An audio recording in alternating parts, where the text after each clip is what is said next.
রোগ যেটা ইতিমধ্যে চীন সহ বিভিন্ন দেশে ছড়িয়ে পড়েছে, সেই মরণ রোগ থেকে বাঁচতে জেনে না জেনে তারা ইসলাম ওপেন দাইস মানে সত্যকে সত্য বলা, মিথ্যেকে মিথ্যে বলা।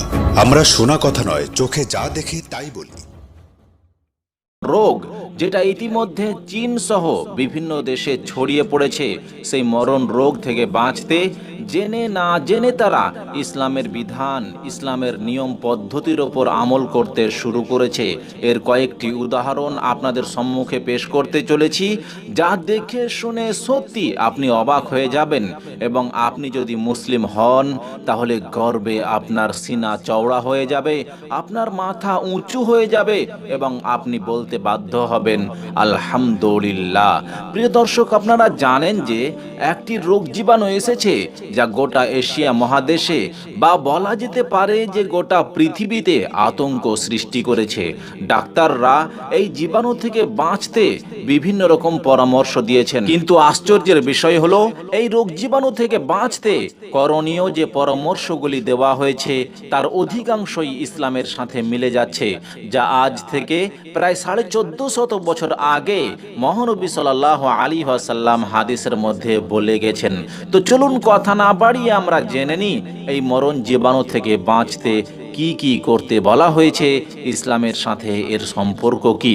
এই রোগ জীবাণু থেকে বাঁচতে ডাক্তাররা প্রথম পরামর্শ দিয়েছেন বেশি বেশি জল পান করতে, অথচ রাসূল সাল্লাল্লাহু আলাইহি ওয়াসাল্লাম আজ থেকে প্রায় 1450 বছর আগে বেশি বেশি জল পান করার ব্যাপারে বেশ তাগিদ করেছেন। মহানবী সাল্লাল্লাহু আলাইহি ওয়াসাল্লাম পেট বা পেটের খিদাকে 3 ভাগ করে 1 ভাগ খাবার খাওয়া, 1 ভাগ জলপান করা এবং 1 ভাগ আল্লাহর কৃতজ্ঞতা ও ইবাদতের জন্য রাখার পরামর্শ দিয়েছেন।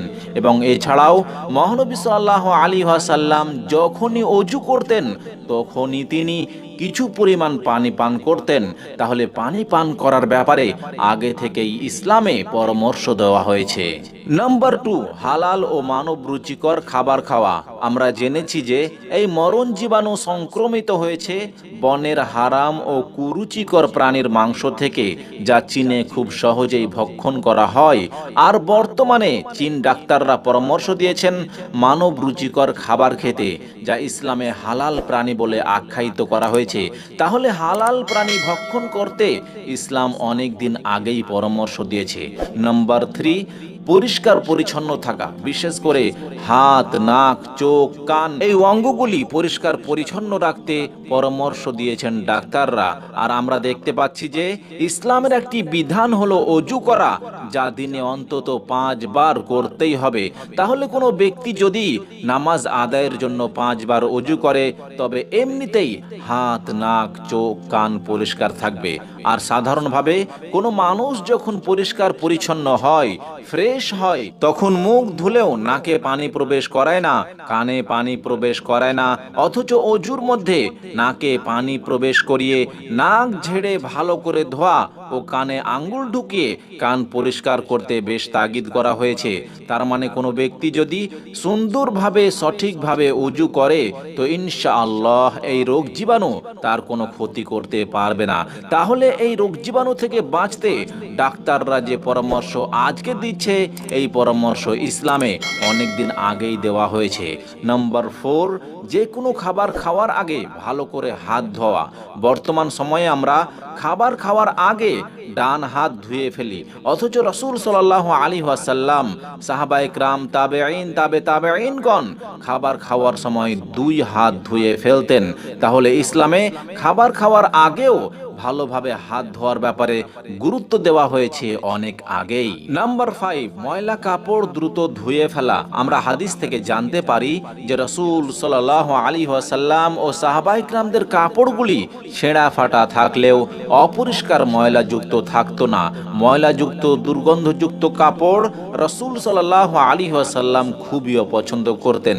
তাই এই ক্ষেত্রেও সতর্কতা অনেক দিন আগেই থেকে রয়েছে ইসলামে। নাম্বার 6, মাস্ক মাস্ক ব্যবহার করা। যদিও মাস্ক ব্যবহার করার ক্ষেত্রে কোরআন ও হাদিসে কিছু বলা হয়নি, কিন্তু হাঁচি দেওয়ার সময় সতর্কতা অবলম্বন করা এবং মুখ পরিষ্কার রাখতে ঘন ঘন দাঁতন করার পরামর্শ দেওয়া হয়েছে অনেক আগেই।